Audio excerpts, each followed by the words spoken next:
Olá pessoal, vamos fazer aqui a revisão rapidinho, tá? Primeiro, parabenizar o pessoal aí pela apresentação do PIC, tá? Foi muito bacana mesmo.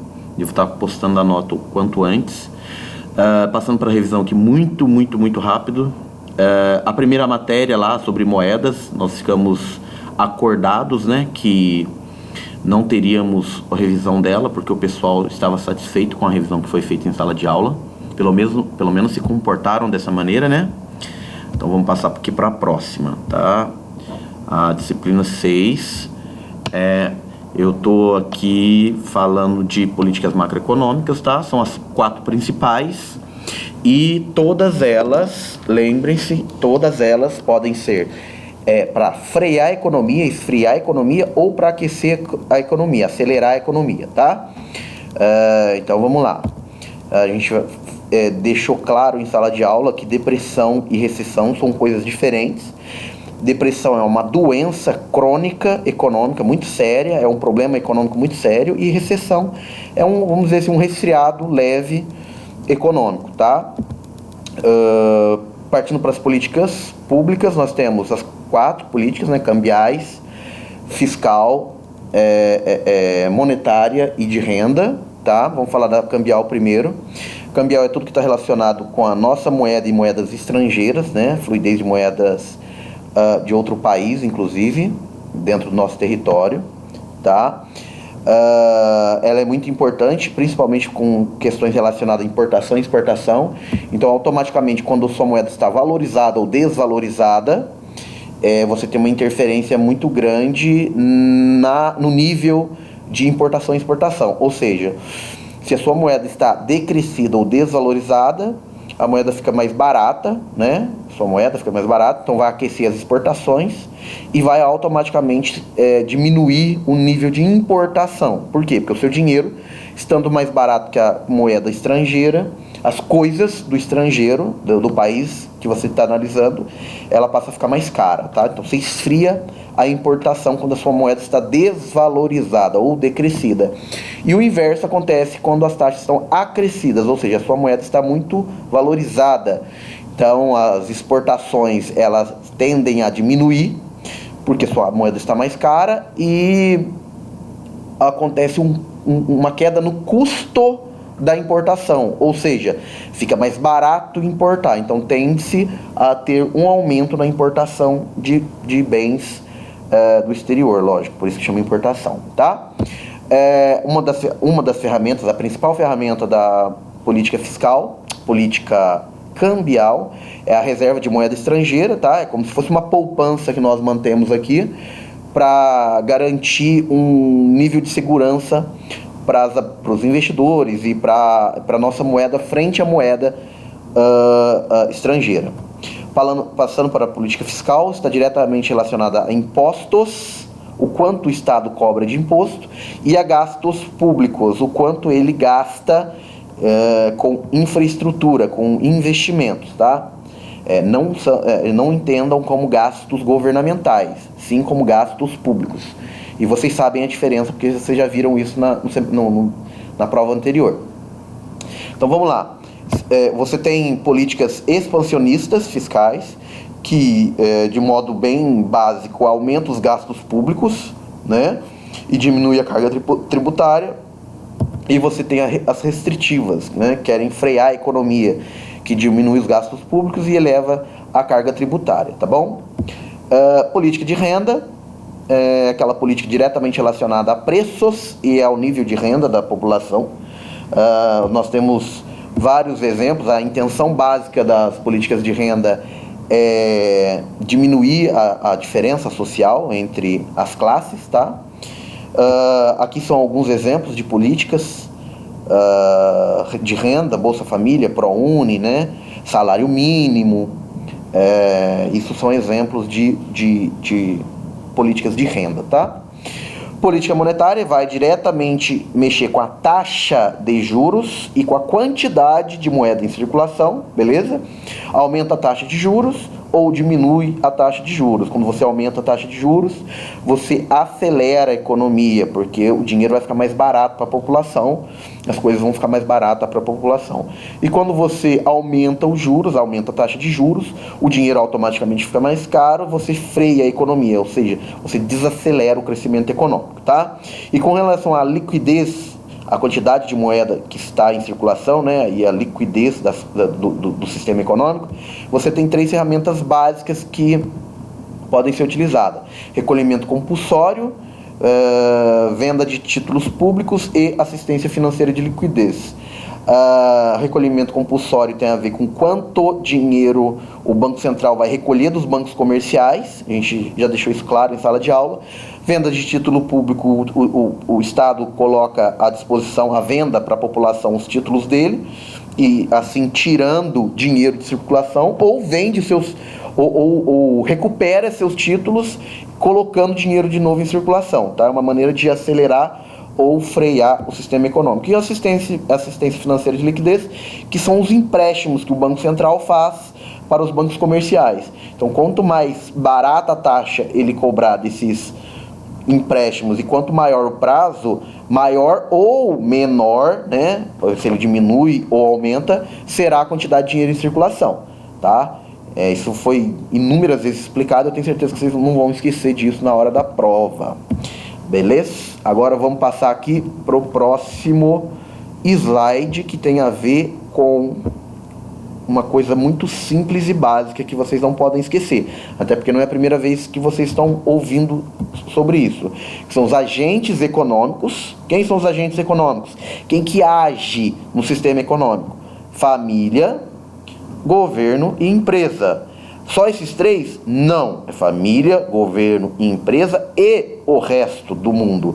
Porque vocês sabem muito bem, pela obviedade da política cambial, que se tiver uma alteração muito brusca fora do país, esses 3 entes também sofrerão algum tipo de efeito colateral. Então, o resto do mundo se torna um agente econômico, tá? Então, famílias, governos, empresas e resto do mundo. Isso que vocês já viram, quem são ou quais são os fatores de produção: trabalho, capital, terra, tecnologia e capacidade administrativa, e quais são os tipos de remuneração de cada um deles, que para o trabalho é o salário, capital, os juros, terra, aluguel, tecnologia, royalties, e capacidade administrativa, o lucro. Não esqueçam disso. E por fim, os setores primário, secundário e terciário, onde o primário tem a ver com extrativismo, com pecuária, com coisas básicas, tá? O secundário com a indústria de transformação, construção civil, e o terciário com o comércio e prestação de serviço. Perfeito, pessoal?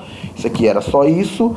Passamos então para a última matéria, e que, para glória suas, né?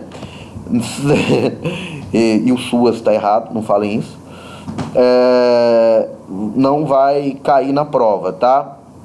Isso aqui vocês já viram na realidade, porque são a forma com que o Estado obtém receita. De que forma que ele obtém receita? Tributação, vocês já viram. E a forma com que ele gasta, suas despesas públicas, vocês já viram pelos gastos públicos e governamentais, tá? Só que isso aqui é a forma mais técnica de se ver. Então, é muito simples, é só você guardar que as receitas e despesas são classificadas como orçamentárias e extra-orçamentárias, ambos. Eu vou lá mostrar lá na frente, ó. Despesas também são classificadas como orçamentárias e extra-orçamentárias, tá? E voltando lá, essas receitas orçamentárias e extra-orçamentárias são classificadas em correntes e de capital, tá? As correntes tributária, patrimonial, industrial e assim sucessivamente. A de capital, ela é subclassificada ou classificada em operação de crédito, alienação de bens, amortização e assim sucessivamente. E isso gera toda a receita que o Estado vai obter, tá? E nas despesas, funciona da mesma maneira. Ela é previamente separada em orçamentária e extra-orçamentária. O que é orçamentária? É que ela tem certeza que ela vai gastar. Extra-orçamentária é que porventura ela pode vir a precisar. Então, ela coloca no extra-orçamentário, tá? Continuando. Como eu falei, as despesas também são classificadas como correntes e despesa de capital. As despesas correntes têm a subclassificação de despesas de custeio e transferências correntes, e as despesas de capital, investimentos, inversões financeiras e transferências de capital, tá? Então, isso aqui, essas subclassificações, essas classificações, são basicamente como ele está gastando e para onde está indo, tá? É bem simples, tá? Só que são nomes técnicos para isso. E volto a lembrar, essa última matéria, apesar de estar lá, ela não vai cair na prova, tá? E aqui teríamos a conclusão. Com relação à prova, já está no portal a correção da prova, tá? Não tem segredo nenhum a questão da prova, as questões que estavam na prova. Eu vou falar aqui rapidamente delas, tá? Bem rapidamente. A primeira fala da teoria monetária. O que essa teoria monetária fala? Basicamente, a mudança histórica evolutiva das trocas de bens, moeda e fluidez. A teoria monetária, ela trata disso, tá bom? A segunda, a questão da moeda. O que não é função da moeda aqui? O que a moeda não traz para o sistema econômico? Basicamente, não se trata da utilização de moeda, do aumento da valorização da moeda. Não tem nada a ver. Esse aumento de valorização da moeda não tem nada a ver com uma das funções da moeda, uma das coisas que a moeda traz de bom. Isso não tem nada a ver, tá? Os outros têm aumento da liquidez de ativos, sim, aumento da eficiência produtiva, sim, transferência de recursos possibilita, melhora essa transferência, produção e desenvolvimento também ajuda, porque facilita, acelera as coisas, mas aumento da valorização da moeda, não, tá? Por isso que a questão D está errada. A 3 tem a ver com a questão do lado do escambo e tal, e fala qual que é a principal diferença entre o escambo e a moeda mercadoria. Bom, obviamente a utilização de um produto como moeda, aceito por todos. Por quê? Porque o escambo não existe uma moeda, é produto por produto, qualquer produto trocado por qualquer produto. Já no moeda mercadoria, você tem a aceitação de um produto como moeda, tá? Então, por isso que essa é a principal diferença. A 4 fala lá da moeda escriturária, quais seriam exemplos, claro que é título, certificado, dinheiro e cheques. A 5 fala para explicar o que é moeda simbólica, que é óbvio que é uma moeda cunhada com um símbolo de uma determinada região e aceita por todos nessa determinada região, tá? Essa classificação aqui do M0 até o M4, o que ela é, professor? Eu já falei isso inúmeras vezes em sala de aula, mas vou repetir. Para o monitoramento e controle do fluxo de dinheiro e moeda no sistema financeiro. Ela controla, eu consigo identificar quanto dinheiro tem e onde esse dinheiro está, tá bom? 12. Com relação aos setores e atividades econômicas, tá? As empresas são classificadas por setores considerando suas atividades produtivas, primário, secundário e terciário, de acordo com suas características produtivas, tá? Isso ficou bem claro, eu acredito que não tenha dúvida. 13 tem a ver aqui com a questão do superavitário e deficitário, que tem a ver com aquela disciplina que eu não preciso fazer a revisão porque vocês me autorizaram, né, ou escolheram assim, porque vocês são muito bonzinhos. E tem a ver, aqui basicamente pergunta o que é, né, o superavitário e deficitário. Para dar uma palhinha, o superavitário é quem tem dinheiro sobrando e coloca à disposição do mercado. O deficitário é quem? É quem não tem dinheiro? Não. É quem é pobre? Não. Deficitário é quem, por algum motivo, precisa de um auxílio financeiro e ele não disponibiliza disso. Por exemplo, eu tenho 10 milhões de reais. Eu preciso comprar alguma coisa que custa 10 milhões de reais e 1 centavo. E eu não tenho esse 1 centavo, eu passo a ser deficitário. Então eu tenho que conseguir esse 1 centavo com alguém que seja superavitário, tá? Então é essa característica. A 14 é verdadeiro ou falso, falando de recursos, de custos adicionais, daquele material que eu expliquei, que é excedente, que não é. E estuda isso, viu? Porque isso aqui é o foco da minha prova. Não esquece, estuda. Em um sistema econômico, ocorrem distúrbios que ocasionam. A gente está falando da depressão e da recessão. Depressão, já deixei claro que é uma doença crônica, e recessão é um resfriadinho econômico, tá? 16 está falando da política cambial, que a política cambial deve ser entendida como um conjunto de medidas de responsabilidade do Estado, claro, e de suas entidades competentes, que obviamente faz parte do Estado, em assuntos monetários em prol do equilíbrio e da fluidez de moedas frente a operações cambiais, ou seja, que tem a ver com a nossa economia e com outras economias, tá? A política cambial é responsável pela alteração da taxa de câmbio e das operações cambiais, beleza? 18, verdadeiro e falso, tá? Falando basicamente de questões de importação e exportação. Resumindo isso aqui, quando nossa moeda está forte, a exportação diminui, importação aumenta, porque seu dinheiro está valendo mais. Quando a sua moeda está desvalorizada, a exportação aumenta, porque seu dinheiro está mais barato, automaticamente seus produtos em território nacional estão mais baratos e o pessoal de fora vai comprar mais.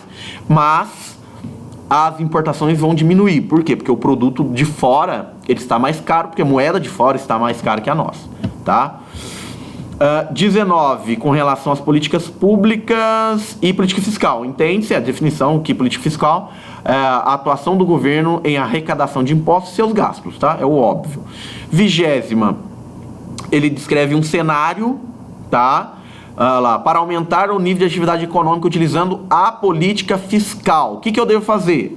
Política fiscal trabalha com gastos e com carga tributária. Se eu aumentar o gasto público, o que acontece? Vai acelerar a economia? Então é. E se eu diminuir a carga tributária, vai acelerar a economia? Também é. Então é a letra E, tá bom? 21ª, a definição correta de política monetária. É a definição de política monetária. É a atuação das autoridades monetárias sobre a quantidade de moeda de circulação, ou seja, liquidez, e de crédito, e das taxas de juros. Foi o que a gente falou, mexendo no bolso do contribuinte. E a fiscal seria como se estivesse mexendo no bolso do Estado. Beleza? A 22, ou 22ª, as 3 principais ferramentas da política monetária. Quais são? Assistência financeira de liquidez, recolhimento compulsório e títulos públicos. Dica, estuda muito, porque vocês vão precisar, tá? E, por favor, se você achar que a questão está igual à prova anterior, desconfie, porque não estará, beleza? Grande abraço a todos e boa sorte na hora da prova. Tchau.